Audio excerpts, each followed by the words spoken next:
Boa noite, bem-vindos de volta ao Guia do Sobrevivente. Eu sou o Batata. Eu espero que todos vocês estejam vendo e ouvindo claramente. Um cara veio do Congo para o Brasil, tá?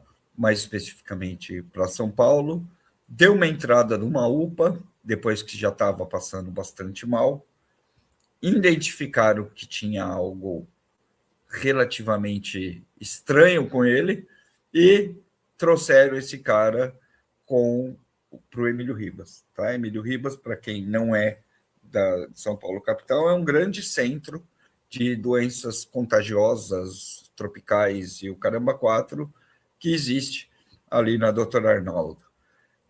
Meu amigo, pois é. E lá estamos nós com um paciente de ebola que cruzou boa parte do país, fez viagem, falou com um monte de gente, lá no Emílio Ribas. Tá? Lembrando que o ebola é uma doença bastante contagiosa, tá? Ele não se passa pelo ar ainda, até onde se sabe, tá? Ele passa só de pessoa para pessoa, mas esse cara pode ter, durante a viagem dele, contagiado muitas pessoas ali. Tá? Ele veio do Congo. Teoricamente, nós estávamos preparados, mas não estávamos, porque nós devíamos ter fechado as nossas fronteiras para todo paciente e toda pessoa que vem de outro país para cá, para que a doença simplesmente não entre aqui. Mas a gente não faz isso. A gente deixa haitiano, venezuelano, colombiano, africano, todos os anos passam por aqui, a hora que querem. Tá? A maioria, até os nossos governos de direita, não acham que deviam restringir o país quando começa uma pandemia, porque, afinal de contas, é tudo mentira. Não, esse não é o paciente zero, porque a pandemia já está rolando, a epidemia já está rolando em outros lugares há muito tempo. Tá?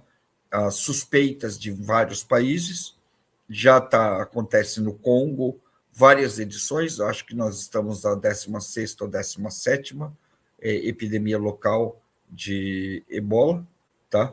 Que é uma febre infecciosa, é uma febre diabólica que mata mais da metade dos pacientes que pegam essa doença. Tá? Já foi tema de filme, já foi tema de série, de televisão, já esteve presente em vários lugares, e televisão, filme e tudo mais, e várias teorias de apocalipse. Tá? É muito contagiosa quando, principalmente, as pessoas lidam com ela. Então, basicamente, mata profissionais de saúde, mata pessoas que têm que fazer enterro. Ela é bem matadora mesmo. Tá? Não tem cura. Já foi usada provavelmente como arma em vários países, inclusive agora você já vai ver um monte de mimimi rolando de que essa doença vazou para cá, vazou para lá, que agentes de outros países já foram contagiados porque estavam pegando amostras e levando de um lado para o outro. Tá? Então, basicamente, nós temos agora o nosso primeiro paciente no Brasil.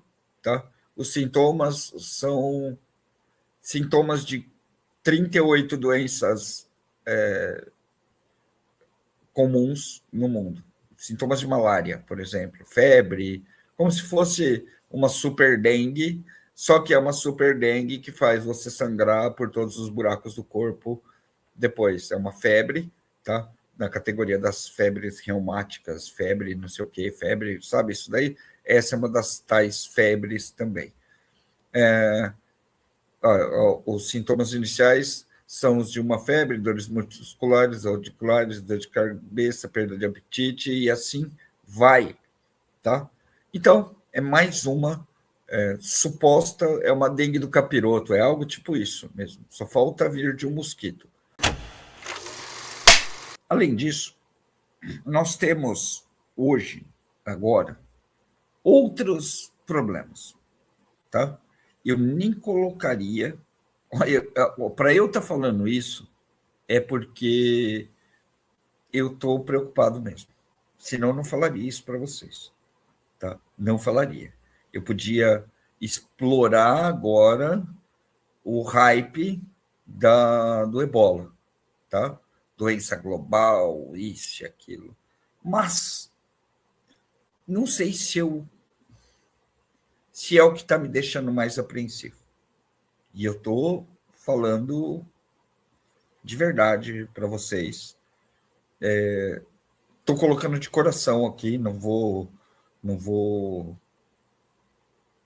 nem justificar, nem falar para você, olha, a doença está aí e tal, tenham medo. Eu acho que você tem que ter um plano, você tem que saber o que fazer. Assistir vídeos de um canal aí, tipo Guia do Sobrevivente, tá? Eu não acho que essa é a pior treta rolando. E agora a gente vai chegar no ponto que eu quero, tá? Eu acho que a pior treta acontecendo nesse momento, e que muita gente devia estar preocupada, mas não está, é o Super El Niño, tá? Porque aí, gente, ainda tá na onda de não é desse vírus. Pode ser e pode não ser. Ele ainda não pingou na gente, ainda tem suspeita, ainda pode ser, não pode ser. Dá um medão da porra, porque o negócio mata para valer, né? De uma vez, assim. Dá um medão da porra, porque você já começa a imaginar a quarentena, né? Ainda mais que a gente falou isso há 2 semanas, 3 semanas falando sobre isso. Dá medo, tá? Mas ainda assim não é uma retada, não aconteceu. Agora o El Ninho, hoje, essa semana já subiu de 92 para 94, 95% de certeza de que é o super El Ninho. Não é que é o Ninho, porque isso aí já todo mundo sabe. Agora que é o super El Ninho e que ele vai ser de fato destruidor, tá? Essa destruição toda começa em um mês. Um mês, tá? E ela consiste num aquecimento ferrado da água do mar, tá? O que vai afetar diversas regiões, e automaticamente você vai ter seca em algumas partes do mundo e calor em outras partes do mundo, tá? Exatamente isso que eu estou passando para vocês. Seca em algumas partes e calor em outras. Cada região tem que estudar o El Ninho de 2015. Talvez seja, para nós aqui, de memória, o mais fácil de se lembrar. Então, é bom que vocês prestem atenção nisso, porque muita coisa vai mudar. Muita coisa vai mudar. Primeiro que nós vamos ter esse evento numa época de eleições, tá? Uma época política. Então, vai ser pesado o que vai acontecer. Para começar, assim, não estou descartando, pelo amor de Deus, do ebola e falando, é besteira, eu sou um sobrevivencialista. Falou de vírus para mim, eu estou acreditando. Eu comecei a me preparar por causa dessa merda, tá? De ameaças bioquímicas. Por isso eu sou sobrevivencialista, tá? E a gente está todos aqui hoje. Agora, não dá para negar que o que vai acontecer vai arregaçar a estrutura do que a gente conhece, tá? Já houve um super El Niño, esse super El Niño aconteceu em 1850, 40, 90, sei lá, alguma coisa assim, que foi o ano em que foi mais próximo de um super El Niño como a gente vai ter agora, tá? Nesse ano, morreram 50 milhões de pessoas, tá? Isso é uma quantidade maior do que todas as pandemias que a gente teve até agora. Só para vocês saberem, tá? Morreram 50 milhões e foi maior que todas as que a gente teve desde 1900 até agora. Nunca teve um troço como esse, e sim, no Covid morreram 20 milhões de pessoas, tá? Nesse evento de 1800 foram 1 milhão, 50 milhões de pessoas, numa época que tinha bem menos gente no mundo, só para vocês entenderem. E foi um super El Ninho que causou isso. O Alckmin teve que bombardear nuvem para fazer chover aqui, mesmo em épocas que, quando chovia, arrebentava tudo e São Paulo ficava no escuro. Foi isso, basicamente, que você viu. Tá? Tinha tempestade, mas não caía água na represa. Foi isso. São Paulo quase foi de arrasta. Tá? Em 2015, isso não é mentira. Tá? Não tinha mais água, era caminhão de água roubado andando de um lado para o outro, e na outra semana chovia copiosamente a ponto de parar a cidade inteira e de todo mundo não acreditar no governador, porque, afinal de contas, está todo mundo com sede, um racionamento de água desgraçado, e não tinha. Agora, você imagina que esse cenário vai se repetir, certo? Pior ainda, porque antes eles conseguiam direcionar água de várias cidades e conectar tudo lá, via caminhão aqui. Eu estou a 360 quilômetros de São Paulo, da capital. Vinha caminhão de São Paulo encher aqui na minha cidade, que é a 300 quilômetros de lá, tinha racionamento, então eles tiravam água daqui, bombeavam água aqui e levavam para São Paulo para abastecer alguém lá. Só para vocês entenderem como funciona. Tá? Era, sim, brutal. A cidade, mesmo lugares que tinham água normal, como a minha cidade, ficavam sem água para poder abastecer São Paulo. Foi isso que aconteceu várias vezes. Tá? Foi tão zoado a ponto de nordestino ficar postando meme de paulista sem água. Virou meme, tá? De nordestino, tá? Só para você entender. Foda, foi difícil, tá? Esse cenário vai se repetir agora. Então, para mim, o Super El Ninho vai ser mais destruidor do que e mais perigoso, porque ele já é uma certeza, do que esse cenário do Ebola agora. Quer saber outra? O petróleo está sendo um cenário de medo tão grande que já devia estar todo mundo de barba de molho. Só que a gente já está vendo tanta desgraceira que a gente já não está ligando mais. Presta atenção. Vocês estão prestando atenção? Então tá.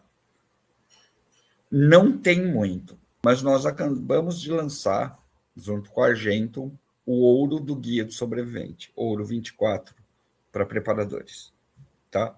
Muita gente aqui estava pedindo isso há muito tempo, porque querendo o ouro do Guia do Sobrevivente, prata e ouro do Guia do Sobrevivente. Então, agora a gente conseguiu, de fato, um fornecedor e trazer esse ouro 24 pela Argentum Edge, que a gente só confia nele, a gente não confia em mais ninguém para fazer isso. É ouro 24, purinho, certinho, certificado. Olha aí, ó.